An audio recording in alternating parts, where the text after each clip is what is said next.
Room 437 is the ACLU press conference. This yours? Just kind of relax. It's weak. I'm not like. I wish I had.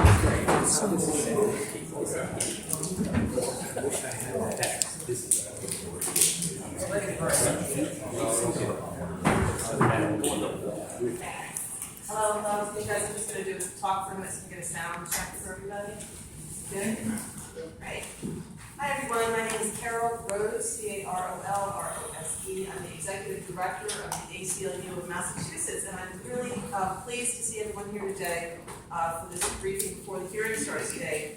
The hearing, as you know, is on the Safe Communities Act, and the ACLU is proud to support the Safe Communities Act and to urge our legislators to do the same.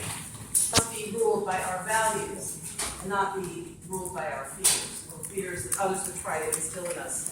Massachusetts has a history of leading the way on critical civil rights, whether it's the abolition of slavery, the women's rights movement, equal marriage, and now rights of immigrants to have basic fundamental due process protections in our Commonwealth.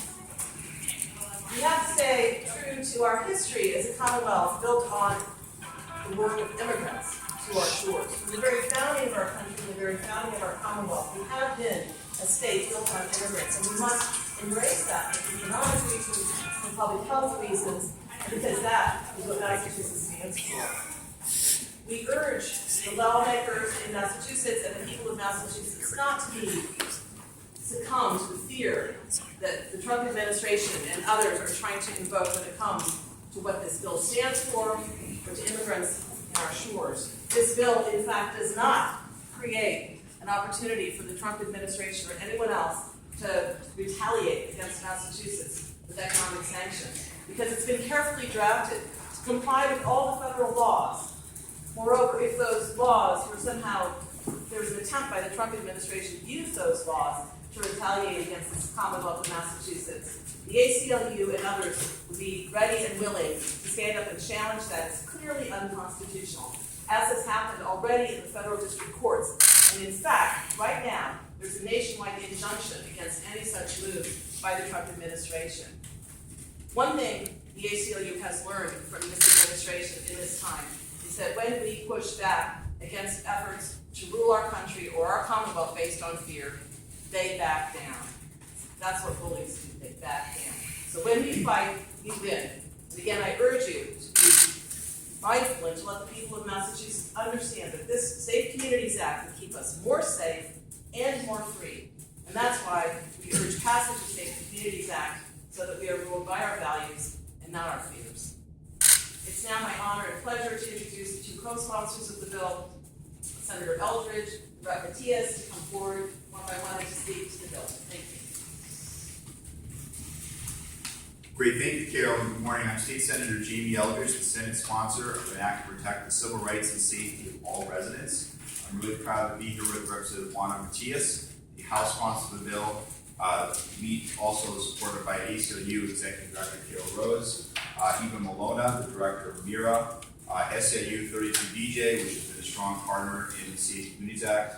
I also want to thank Representative Carmen Gentile for being here.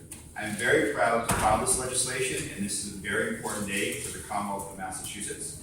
From the Tea Party to the gay marriage movement, we have always been a state that stood up for the civil rights, and that means all residents, including hardworking, undocumented immigrant families. It includes Muslim Americans. It's people who are living often in the shadows of life, especially under the Trump administration. I won't go into all the details of the bill. This bill, though, clearly makes sure that we allow law enforcement to focus on the public safety of every single resident in Massachusetts, making sure we don't discriminate against a person based on his or her religion, national origin, or ethnicity, including the targeting by President Trump of Muslim Americans. And it also makes sure that taxpayer dollars are focused on protecting the public safety of every single resident in Massachusetts. It's important to remember when we're thinking about families throughout Massachusetts who may be undocumented or might have undocumented members of their families, is that these are hardworking families giving back to their communities, often coming here to provide a better life for their children. We want to make sure that they are protected as well. This bill will do that while also allowing law enforcement to coordinate with federal agents for those who have committed serious offenses, and making sure that we protect those who are here, contributing, who are hardworking, who are giving back, and are positive contributions to Massachusetts. So I look forward to the testimony today, and I'd now like to ask my House sponsor, Representative Juana Matias, to say a few words. Thank you. Thank you greatly, Senator Eldridge. Good morning, everyone. My name is Juana Matias, State Representative for the City of Lawrence, and it's truly a pleasure to be here today. Thank you, Carol. Thank you to the ACLU and to Mira for all of your work on this bill. Like my colleague was saying, Massachusetts has the opportunity to restore trust in our institutions. I can personally attest to the fact that we in New England have seen arrests of non-criminal immigrants, people who have been working here, who have been positively contributing to our communities, who are educating their children in our public schools, has tripled. And as a state, we have always led on issues. And it is critically important that we ensure that the State Community Act passed in the State House, and that we ensure that we are treating all residents of Massachusetts with dignity, and that we're ensuring their human rights. We're hoping that today people get to see the immense amount of support that's behind this bill, and that we, through the presence of everyone who's here today, we're able to demonstrate that this is something that all residents across district lines are supporting, and we thank you for being here. ¿Puede hablar en español para mí?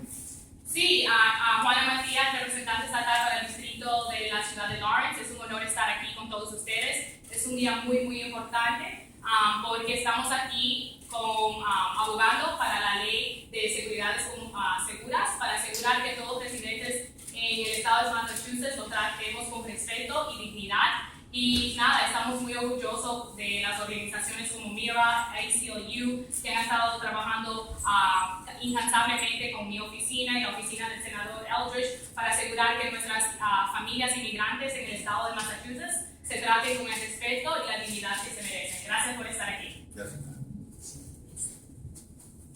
As we move forward, I want to make sure that we have a chance to hear from the Executive Director of the Mira Coalition, Eva Malona, but before we get to her, I'm going to invite Senator Sonia Diaz. I want to come up and speak. No, I want you to come up first. Just want to make sure. Please come forward. Thanks, Carol, and good morning, everyone. My name is Sonia Diaz. I represent the 2nd Suffolk District here in Boston, and I don't want to belabor or repeat what has already been said, but I'm here simply to show my strong support for the sponsor of this legislation. Thanks, Senator Eldridge and Representative Matias, for leading on it.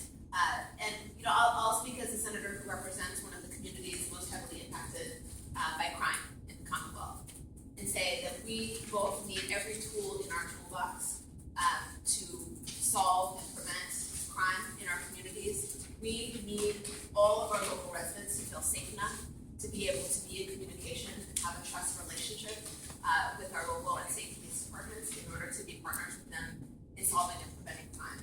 And that's a big part of what this legislation is about, to make sure that we are keeping our community safe by preserving that trust relationship between local residents and law enforcement. And also to ensure that none of our state and local are scarce, and we're living this right now in the state budget process, that none of our increasingly scarce state and local dollars are being spent doing the work of immigration enforcement for the federal government. With that, I'll turn it over to Bill. ¿Puede hablar en español?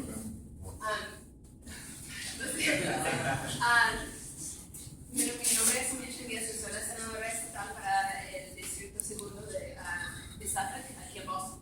Y estoy aquí como correspondente, apoyando el proyecto de communities.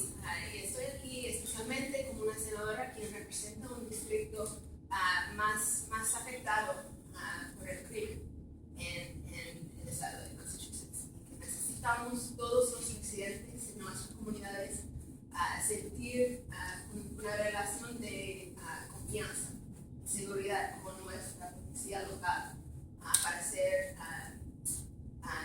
partners. Para poder colaborar con la policía local para prevenir y resolver los crímenes en nuestras comunidades. Yes. Good morning. My name is Eva Malone. I'm the Executive Director of Massachusetts Immigrant and Refugee Advocacy Coalition, and I'm proud to stand today with the sponsors of the bill, members of the legislature, and of course the one and only Keller Rose from ACLU. This bill is a priority for our coalition. There are about 140 organizational members that represent our coalition. And I would like to focus for a few minutes to clarify any misperceptions about the bill and talk about what does this legislation provides for and does not do. So first, it does prohibit the use of state database or records for enforcement of any federal registry program based on religion or other protected characteristics. 2, does limit state and local agency involvement with the U.S. Immigration and Customs Enforcement by barring them for arresting and detaining people based solely on civil violation of immigration law. And I want to repeat, for civil violations. 3rd, it does prohibit collaboration between U.S. Department of Homeland Security and law enforcement agencies that deputizes state and local officers and turns them into deputized law enforcement officers. 4th, ensure basic due process rights for immigrants detained in state and local facilities, such as to be informed about their rights and have an attorney present when they ask them any questions. What the Safe Community Act does not do, it does not stop police from investigating crimes or prosecuting anyone who commits a crime. On the contrary, it encourages immigrant witnesses and victims of crime to cooperate with police investigations and ensure that police resources are not diverted from fighting crime. 2nd, it does not stop police from collaboration with federal agencies, including Immigration and Customs Enforcement, as part of a criminal investigation, such as joint operational gangs or drug traffickers. Number 3, it does not keep ICE from getting information about people who are arrested by fraud, or booking information is shared with numerous federal agencies, including FBI and ICE, as required by federal statute. Number 4, it does not keep ICE from conducting investigations, raids or arrests in Massachusetts communities, or interfere with other activities. It does not jeopardize federal funding because the bill is carefully crafted to comply with relevant federal laws. Indeed, although the bill was drafted before Attorney General Jeff Sessions defined what constitutes a sectionary jurisdiction, the provision of the bill is outside of that definition. And the Massachusetts legislature really has an opportunity this year to make history and show everyone what Massachusetts is. And we urge the legislators to really support the safe communities for the betterment of our Commonwealth. Thank you so very much. Thank you, Ava. Representative Benson? Sure.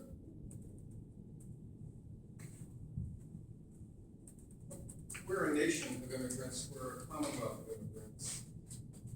And, it's interesting that in the immigrant population, the crime rate is 40% less than the crime rate in the general population. We need this bill to protect we need this bill to protect women and children from domestic violence. Everyone in the Commonwealth, including all of our immigrants, need to be able to look at the police as their friends, as public servants, and not as instruments of the current administration's immigration enforcement. And small business owners, businesses in the Commonwealth need employees, and immigrants are those employees. We were in a graying Massachusetts. For the first time, we have more people over 60 than under 18. And frankly, in the years ahead, we have a shortage. We don't have people that we need to care for our seniors. Who will those people be? They'll be immigrants. They are immigrants. We should value our immigrants since they're our parents, our grandparents, our great-grandparents. And this is a wonderful bill, and I thank the sponsors Senator Eldridge, and Representative Matias, and everyone here today. Thank you. And our final speaker before we open it up for your questions is Sheriff Tompkins, who is going to speak to the reasons that the Safe Communities Act is important for public safety. Sheriff? Good morning. So, although I am the president of the Massachusetts Sheriff's Association, I'm only speaking on behalf of the Suffolk County Sheriff's Department and how we feel about this issue. Here's my thing. This country is made up of immigrants. Just about everybody in this room, everybody can see us, either they or their ancestors came from another land. The question is, if we are the leaders of the free world, and if we are going to hold that beacon up to folks that want to improve their station in life, do we now turn around and summarily close our doors and keep people out of our country? And I, for one, don't think that we should. Now, here's the situation. If you've got a young man, old man, young lady, old woman, that commits serious crime, should they be deported? I believe they should. But if you've got a low-level, non-violent offender, or just an undocumented individual, should they be scooped up and sent back to their land of origin? I don't believe so. So I am not in favor of the federal government deputizing my officers to be, in essence, ICE officers for that purpose. Thank you. Thank you. We're happy to open it up to questions now. Does anyone have a question? Yes. How is this different from the Trust Act that's been filed in previous years, and why is it different?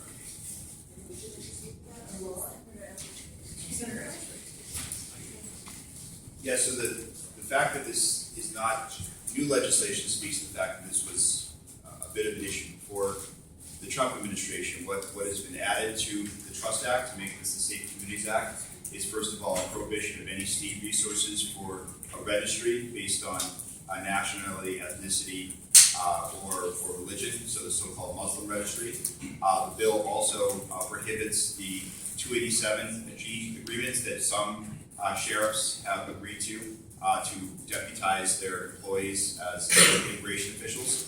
And then the bill, which I think is important, is it makes it clear that when someone is under the control of the police, that the police have to inform that person if they are undocumented. They have the right to hire an attorney for help with their immigration case. The government doesn't pay for an attorney. That's separate. That's criminal law. But the individual would have the right to hire an attorney and is given notice to do that. So the bill is expanded because, quite honestly, Trump's very disturbing and xenophobic executive orders will target Muslim Americans and making virtually all undocumented immigrants a priority for deportation. And as Representative Matias talked about, this is happening in Massachusetts now. It's happening in my district. It's happening in each legislature's district. It's not just in other states. It's happening here in Massachusetts because of President Trump's executive orders and his policies. And if this were law, would state authorities be able to detain someone at the request of ICE? No, it would prohibit that. Doesn't the state get revenue from that? Maybe the sheriff can speak to this. When you're detained, how much revenue would you be losing? They're actually losing revenue because they're detaining someone without being paid in terms of local state police. So this is a taxpayer issue too. Senator, the governor has indicated he's not going to sign this bill. Do you have a vote to override it? Clearly, we're in the beginning of an education process. The bill has 94 co-sponsors, so there's 200 legislators. So the fact that we almost have a majority is a very strong sign. But certainly, there's still an education effort to many of our colleagues to support the bill. The governor said he's not going to change his mind on this. And he wants to leave it up to the cities and towns. Are you hoping to change his mind? Do you think you can influence him? Well, it's important to remember the governor has changed his mind on many things over the past 2 years. So we're hoping this is one that will change his mind on also.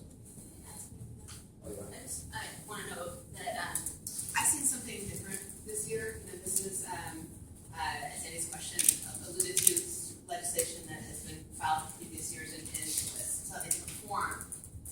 I've seen something different this year in the first 6 months. We, as some of you know, in the Senate undertook a listening tour across the state over the first few months of the year. And as part of that, each senator that participated in town halls, open mic forums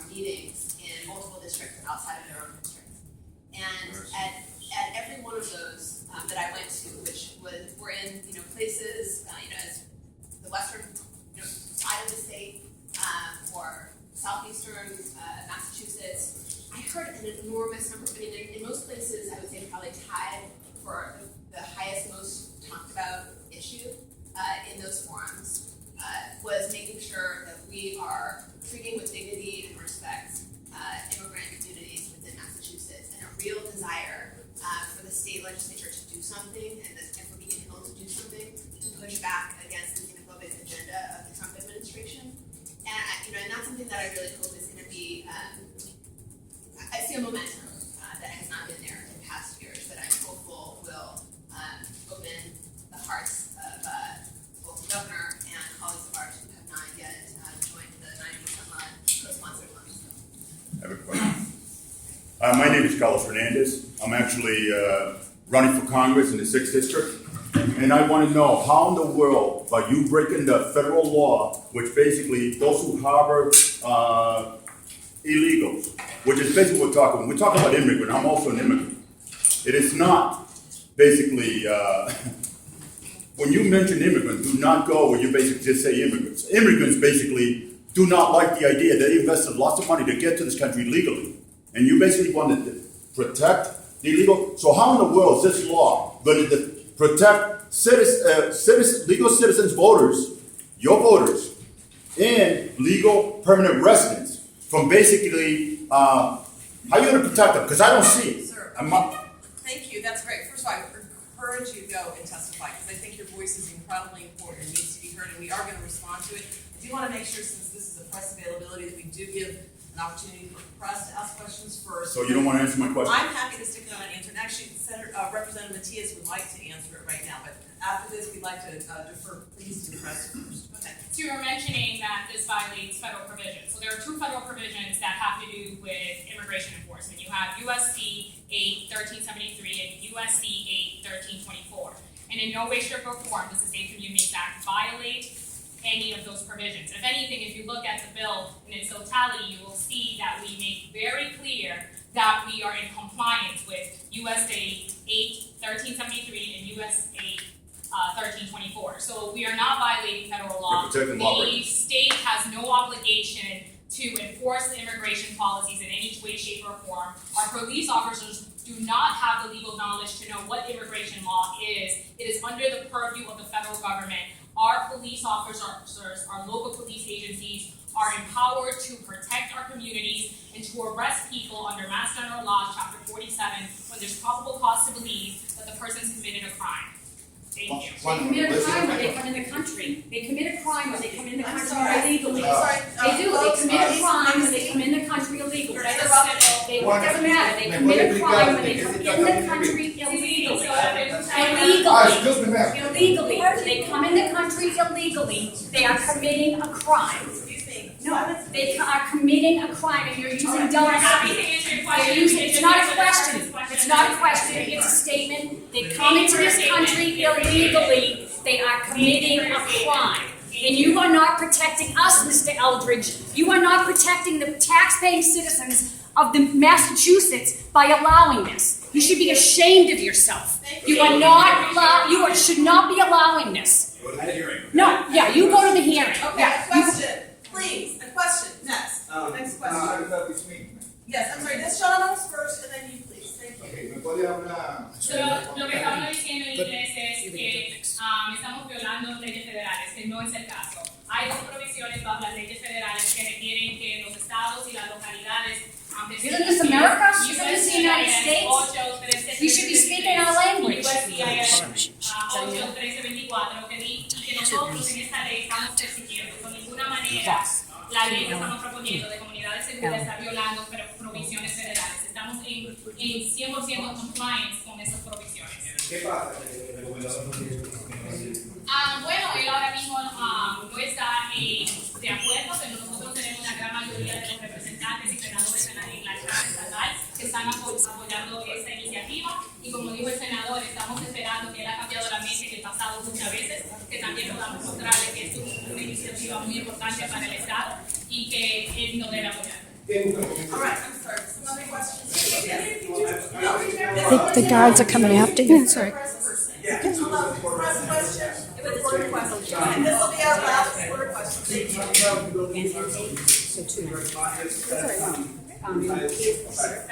Liz and Larry.